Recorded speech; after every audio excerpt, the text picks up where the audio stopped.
Hey, welcome to Kiddiqes Gospel. Today, we will continue with our BFAM study. Last week, we saw the parable of the talent, and we learned that God has given all of us gifts in various capacities. Today, we will dive in to understand the story better. As we answer the following questions from the story, it will give us perspective to the story. Who are the characters in the story? The characters includes the master, a wealthy man who goes on a journey, represents God.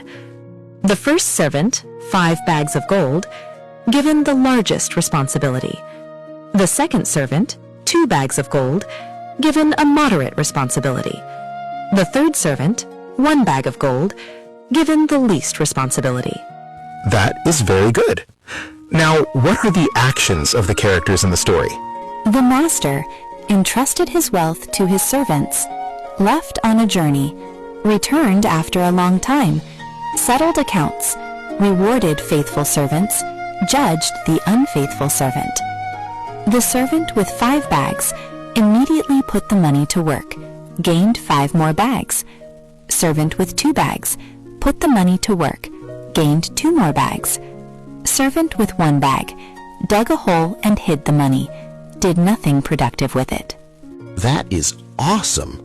All right, now what are the details we can find in the story about the characters? The master trusted his servants and gave according to their ability. The first 2 servants were diligent, responsible, and courageous.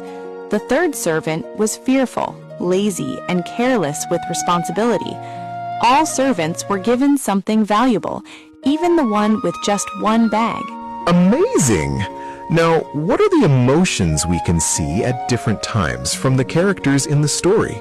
The master was trustful when leaving, joyful and pleased with faithful servants, angry and disappointed with the lazy servant.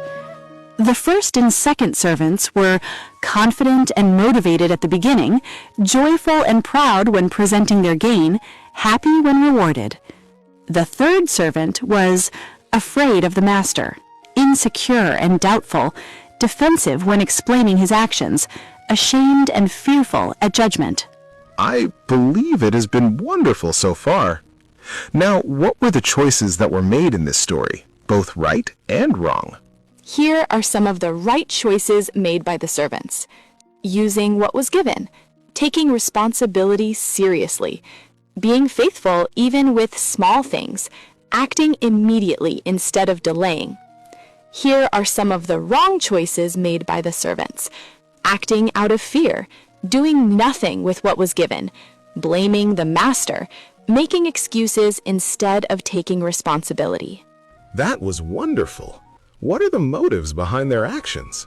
The faithful servants desire to please their master. They have a sense of responsibility.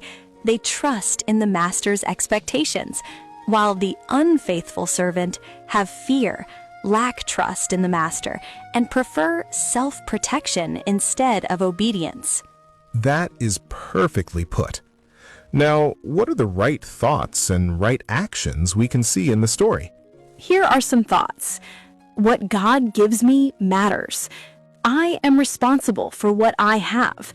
God rewards faithfulness, not excuses. And for actions, using our gifts, time, and resources wisely, growing what God has entrusted to us, and serving faithfully, no matter how small our role seems. Now, lastly for this section, how does this story help us to love God and others? Well, for loving God, the story teaches us to be faithful with what God gives us. It encourages us to trust in God rather than fear.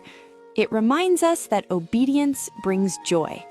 And for loving others, it teaches to use our gifts and bless people.